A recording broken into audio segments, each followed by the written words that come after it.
Parce qu'il sait ce qu'il va te donner à un moment donné.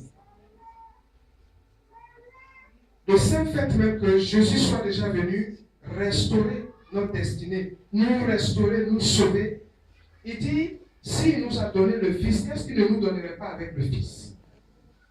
Alléluia. Donc je suis venu ce matin, j'ai fini comme ça, t'amener à comprendre. Avant la chute, voici ce que nous étions. Après la chute, voici les conséquences. Maintenant, Jésus est venu avec la restauration. Donc c'est encore possible pour toi. Je ne te demande pas de t'approcher du Seigneur pour peut-être ce que toi tu veux pour la bénédiction que tu recherches. Parce qu'au-delà de la bénédiction, il y a le salut de ton âme. Un matin, quand tu vas mourir, c'est Dieu que tu vas croiser au ciel. Donc, il faut accepter ce Jésus-là entièrement et accepter de marcher avec lui. De sorte que tu puisses bénéficier pleinement des bénédictions pour toi. Parce qu'on n'a pas dit que quand on suit Jésus, on est pauvre. Ça, c'était une sorte d'évangile que les gens ont donné. Je ne suis pas en train de te dire également que quand on suit Jésus, on escroque les gens pour être riches. Non. Quand tu vas lire Deutéronome 28, Dieu va te dire, il te dit, j'ordonne à la bénédiction de s'attacher à toi. Alléluia. J'ordonne à la bénédiction de s'attacher à toi. Je viens de donner le témoignage de ce serviteur de Dieu. J'en ai donné pour le monsieur qui a... c'est lui qui a vu une échappée. J'ai donné pour lui aussi. Il a vendu arachide pieds nus à Lagos, au marché de Lagos. Mais aujourd'hui, on ne peut pas l'attraper. Amen. J'ai dit anniversaire, son parking là refuse les véhicules. Quand tu vois son avion, tu vas te dire, mais c'est le salon de quel président qui est là? Dans l'avion là. Alléluia. Tu vas sur le net, il faut taper seulement. Ça va sortir. Dieu est fidèle. Crois en ce qu'il a fait pour toi, en Jésus, et puis accapare-toi cela par la foi. Il peut te faire la promesse pour te dire, oui, voilà ce que je vais faire pour toi, et puis longtemps, tu passes par les épreuves. Et c'est là où l'enfant de Dieu sombre. Mais souviens-toi que son propre fils est venu de passer par les épreuves avant de rentrer dans la gloire.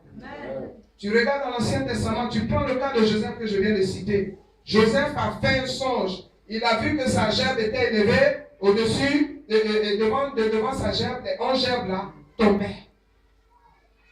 Est-ce que c'est automatiquement il a été élevé?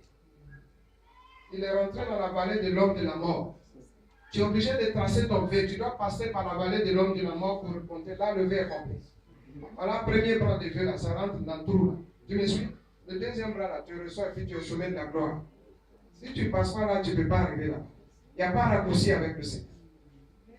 Et en tant qu'enfant de Dieu, c'est un esprit de courage et de force que tu as hérité. Ce n'est pas un esprit de peur ni de facilité.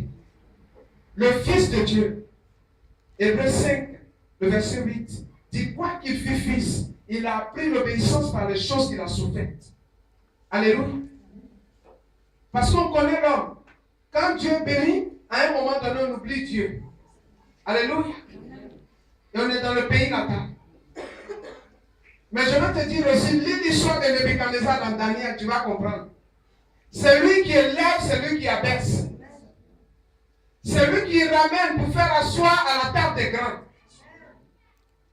Donc, bien aimé, comprends la pensée de Dieu et sache que tu es quelqu'un qui est né de nouveau, libéré, restauré, qui doit maintenant travailler pour rentrer pleinement dans sa destinée terrestre et céleste.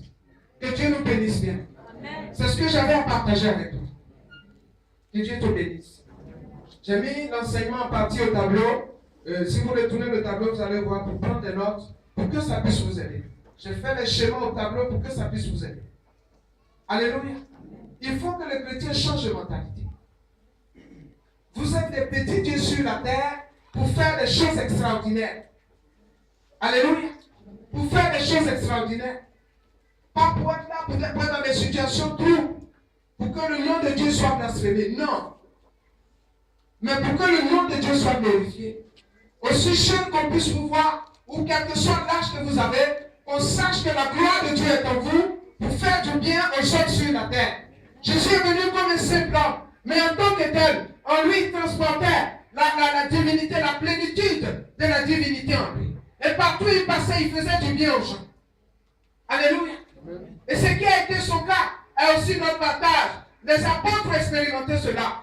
Paul, comme on appelle Pierre, était quelqu'un de très fougueux et de très peureux. Mais lorsqu'il a eu la conversion, lorsqu'il a vécu la Pentecôte, c'est-à-dire être rempli du Saint-Esprit, bien aimé, les données ont changé. Et lorsqu'il partait au temple avec son frère, il montait au temple. On dit qu'il y avait un aveugle à la porte, un mendiant à la porte. À un moment donné où il passait, il demandait le monde. Pierre, qui est Pierre, s'est retourné, il a dit, je n'ai rien à te donner. Mais au nom de Jésus, lève-toi et marche. Et il a marché au nom de Jésus. C'est ce même pouvoir que tu as. C'est ce même esprit qui est en toi. C'est ce même Dieu que tu sers. Ce qui est possible pour lui est possible aussi pour toi. Et je voudrais que tu bénisses Dieu et que tu demandes au Seigneur de t'aider, s'il te plaît.